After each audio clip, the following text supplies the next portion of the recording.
રાજ્યના 222 તાલુકામાં વરસાદ. સૌથી વધુ આણંદના બોરસદમાં 14 ઇંચ વરસાદ, તિલકવાડામાં 8.5 ઇંચ વરસાદ, વડોદરા શહેર અને પાદરામાં 8 ઇંચ, 5 તાલુકામાં 7 ઇંચ કરતાં વધારે વરસાદ. બોરસદમાં ધોધમાર વરસાદથી નીચાણવાળા વિસ્તારોમાં પાણી ભરાયા, સોસાયટીમાં કમરસમાં પાણી ભરાયા, મુખ્ય બજારોની દુકાનોમાં પણ પાણી ભરાયા. આણંદના બોરસદમાં વરસાદને કારણે ઠેર ઠેર પાણી ભરાયા, સોસાયટીઓમાં કેટસમાં પાણી ભરાયા, લોકોને સ્થળાંતર કરવામાં આવ્યા, બાઇકો, કાર સહિતના વાહનો પાણીમાં ગરકાવ. આણંદના પેટલાદમાં ધોધમાર વરસાદ, આસપાસના રસ્તા પર વરસાદી પાણી ભરાયા, તીનબત્તી જવાના માર્ગ ઉપર વરસાદી પાણી ભરાયા.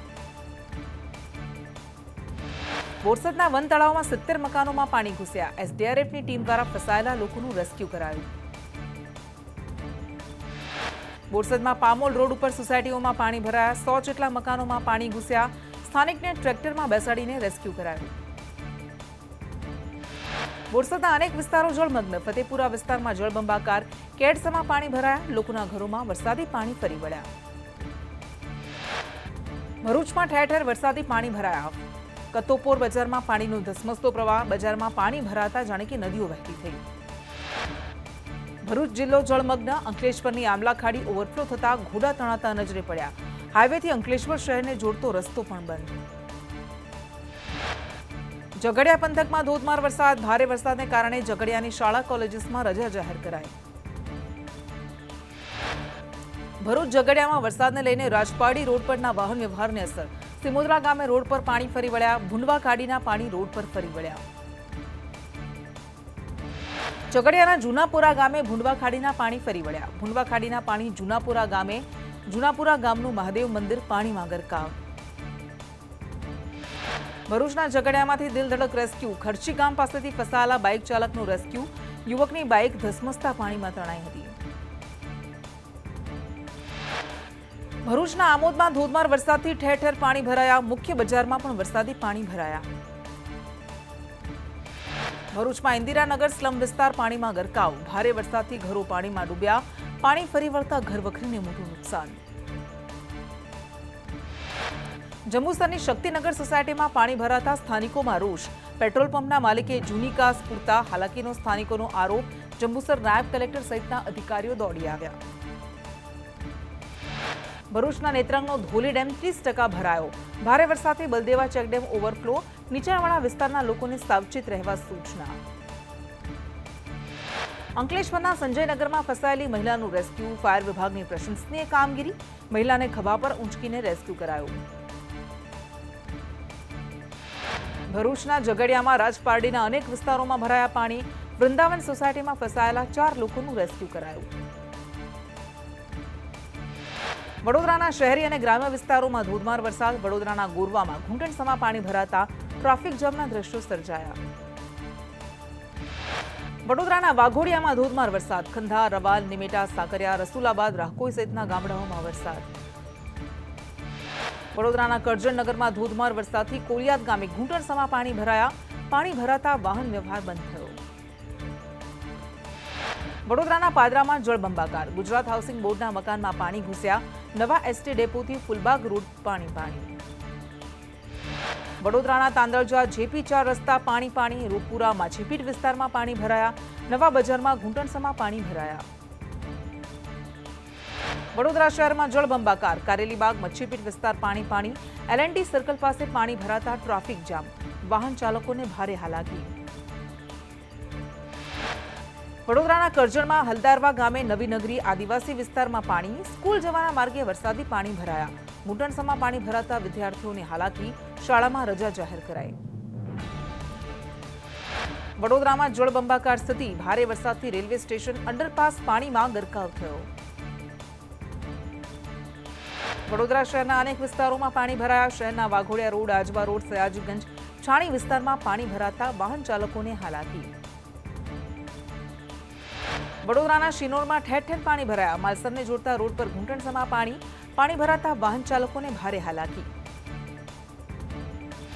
સુરતમાં લિંબાયત વિસ્તારમાં પાણી ભરાયા, લિંબાયતમાં 2000 ઘર પાણીમાં ગરકાવ, પાણી ભરાતા લોકો ઘરમાં રહેવા મજબૂર. સુરતનું સણિયા હેમાદ ગામ પાણીમાં ગરકાવ, હજારો લોકોના ઘર પાણીમાં ડૂબ્યા, ઠેર ઠેર પાણી જ પાણી.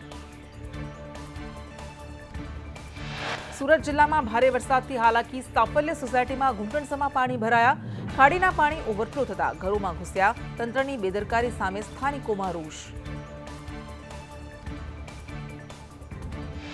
સુરતના માંગરોળના લીંબાડા ગામમાં પાણી ભરાતા ગામના લોકો ફસાયા. એસડીઆરએફની ટીમે 300થી વધુ લોકોના રેસ્ક્યુની કામગીરી શરૂ કરી. સુરતના ખાડીપુરમાં ફસાયેલા લોકોનું રેસ્ક્યુ. લિંબાયતના કમરૂનગરમાં ફસાયેલા લોકોને બોટ દ્વારા રેસ્ક્યુ કરવામાં આવ્યા. સુરતના માંગરોળ તાલુકામાં ધોધમાર વરસાદ, અનેક ગામમાં નદીઓના પાણી ઘૂસ્યા. વસ્ત્રાવીમાં પાદર ફળિયામાં ગળાડૂબ પાણી ભરાયા. ઘરોમાં પાણી ભરાતા ઘરવખરીને મોટું નુકસાન.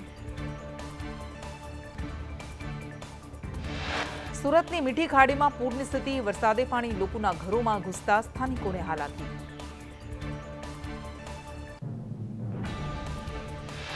સુરતના પલસાણાનું બલેશ્વર ગામ બેટમાં ફેરવાયું. લીંબડી ફળિયાના 160 જેટલા લોકો ફસાયા. તમામ લોકોને સુરક્ષિત રીતે સ્કૂલમાં આશરો અપાયો. બારડોલીના તલાવાડી વિસ્તારમાં 50થી વધુ ઘરો પાણીમાં ગરકાવ. વહીવટીતંત્ર દ્વારા લોકોને સલામત સ્થળે સ્થળાંતરિત કરાયા. ધોધમાર વરસાદથી સુરત શહેર પાણીમાં જળમગ્ન. સુરત શહેર જળમગ્ન. ભારે વરસાદથી ઘરોમાં પાણી ફરી વળતા સ્થાનિકોને હાલાકી.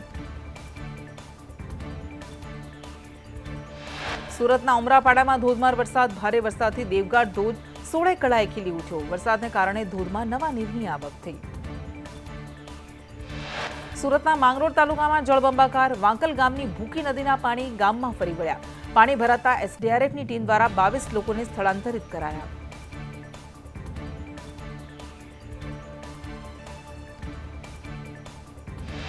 છોટાઉદેપુરના સંખેડા તાલુકામાં રસ્તો પાણીમાં ગરકાવ થતા શાળાથી પરત આવી રહેલા વિદ્યાર્થીઓ ફસાયા.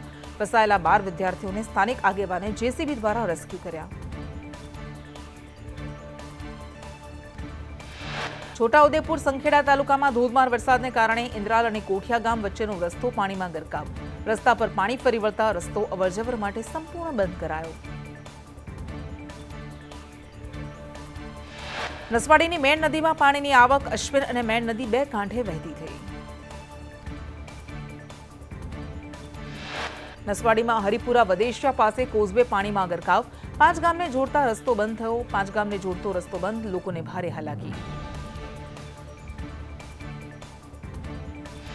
છોટાઉદેપુરના નસવાડીમાં ભારે વરસાદથી અશ્વિન નદી 2 કાંઠે. ભારે વરસાદથી પુરાવટીથી વાઘિયા મહુડા જવાનો રસ્તો બંધ થતા વાહન વ્યવહાર ખોરવાયો.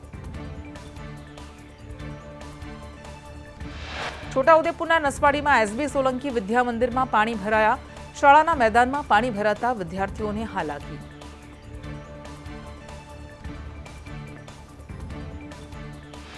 નસવાડીમાં 4 કલાકમાં 5 ઇંચ વરસાદ. ભારે વરસાદથી રોડ રસ્તા, ખેતરોમાં પાણી ફરી વળ્યા.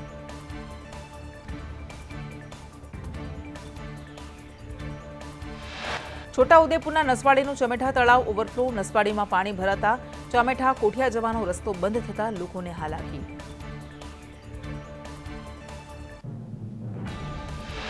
દ્વારકાના વર્તુ 2 ડેમના પાણી રાવલ ગામમાં ઘૂસ્યા. રાવલ શહેર સહિત આસપાસના ખેતરો પાણીમાં ગરકાવ. 14 જેટલા ગામોને સાવચેત રહેવા માટે સૂચના અપાઈ.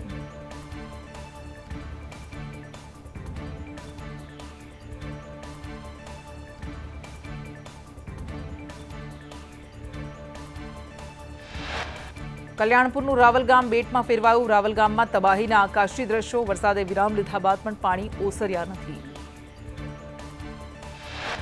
દ્વારકાના રાવલ ગામમાં વરસાદી પાણી ભરાયા. નદીના પાણી રાવલ ગામમાં ઘૂસી જતા લોકો હોડીની મદદથી અવરજવર કરવા માટે મજબૂર.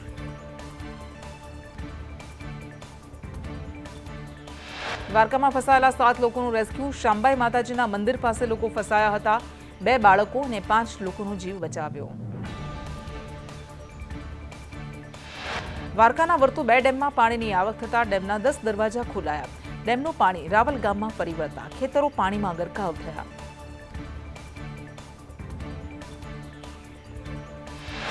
દ્વારકાના રાણપર ગામે બોરમાંથી પાણી નીકળ્યા. ભારે વરસાદથી જમીનમાંથી પાણી ઉપર આવ્યા. મોટર વગર પાણીનો ફોર્સ ઉપર આવ્યો.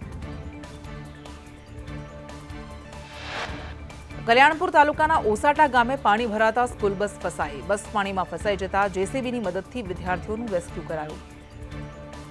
દિલ્હી બોર્ડર પર આંદોલન કરનાર ખેડૂત નેતાઓની લોકસભાના વિપક્ષ નેતા રાહુલ ગાંધી સાથે બેઠક.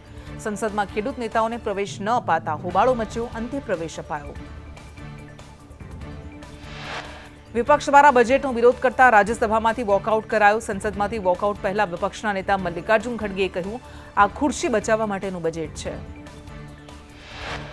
ખડગેએ બજેટનો વિરોધ કરતા કહ્યું, સંતુલન નહીં હોય તો વિકાસ કેવી રીતે થશે? અમે આ બજેટની નિંદા કરીશું અને ઉગ્ર વિરોધ કરીશું.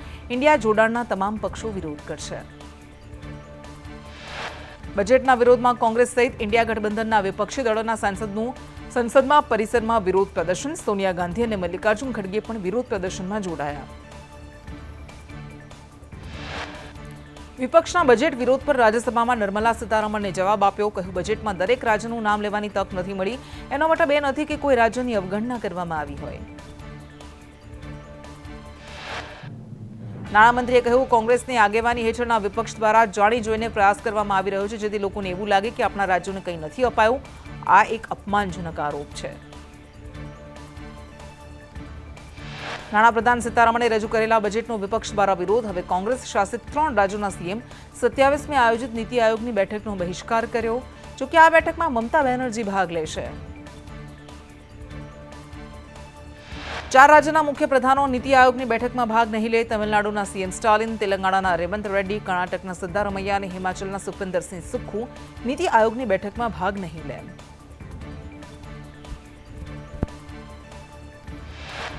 બનાસકાંઠાના સાંસદ જ્ઞાનીબેન ઠાકોરે લોકસભામાં ચાંદીપુરા વાયરસનો મુદ્દો ઉઠાવ્યો. આ બાબતને ખૂબ જ ગંભીર ગણાવી જ્ઞાનીબેને પીએમ મોદી અને આરોગ્ય મંત્રીને તાત્કાલિક પગલાં લેવા અપીલ કરી. જ્ઞાનીબેને કહ્યું કે આ વાયરસનો સૌથી વધુ ભોગ બાળકો બન્યા છે. ગુજરાતના ઘણા જિલ્લાઓ પ્રભાવિત છે. આ વાયરસને કારણે અત્યાર સુધીમાં 37 લોકોના મોત થયા. અત્યાર સુધીમાં 84 કેસ નોંધાયા છે.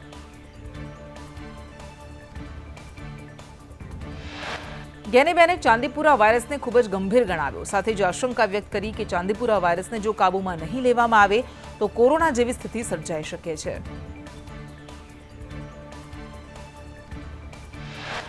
બિહારના મુખ્યમંત્રી નીતિશ કુમાર એકવાર ફરી વિધાનસભામાં ભાન ભૂલ્યા. વિધાનસભામાં મહિલા એમએલએ પર ગુસ્સે થયા. કહ્યું, મહિલા છો, તમને કંઈ ખબર નથી, ચૂપચાપ સાંભળો. સલમાન ખાને ઘરે ફાયરિંગને લઈને કહ્યું કે ગેંગ સાથે મળીને બનાવ્યો પ્લાન, મારો પરિવાર જોખમમાં. સલમાન ખાને મુંબઈ પોલીસની ક્રાઇમ બ્રાન્ચને આપ્યું નિવેદન. આરજેડી સુપ્રીમો લાલુ પ્રસાદ યાદવની તબિયત ફરી લથડી. યુરિનમાં તકલીફ બાદ દિલ્હી એમ્સમાં દાખલ કરાયા. 2 વર્ષ પહેલા કિડની ટ્રાન્સપ્લાન્ટ કરાવ્યું હતું. હાલ તેમની તબિયત સારી. કમલા હેરિસ માટે તમિલનાડુમાં ગામમાં પૂજા, રસ્તા પર પોસ્ટર્સ લાગ્યા. અમેરિકી રાષ્ટ્રપતિની ચૂંટણીમાં હેરિસ ડેમોક્રેટિક પાર્ટીના ઉમેદવાર બને અને ચૂંટણી જીતે તેવી પ્રાર્થના. અમેરિકાના રાષ્ટ્રપતિ જો બાઇડન હવે કોરોનાથી ગ્રસ્ત નથી. જોકે તેઓના સ્વાસ્થ્યને લઈને સોશિયલ મીડિયામાં અનેક અટકળો ચાલી. ડેમોક્રેટિક પાર્ટીના લોકોની પણ આશંકા કે બાઇડન ગંભીર રીતે બીમાર થઈ ગયા છે.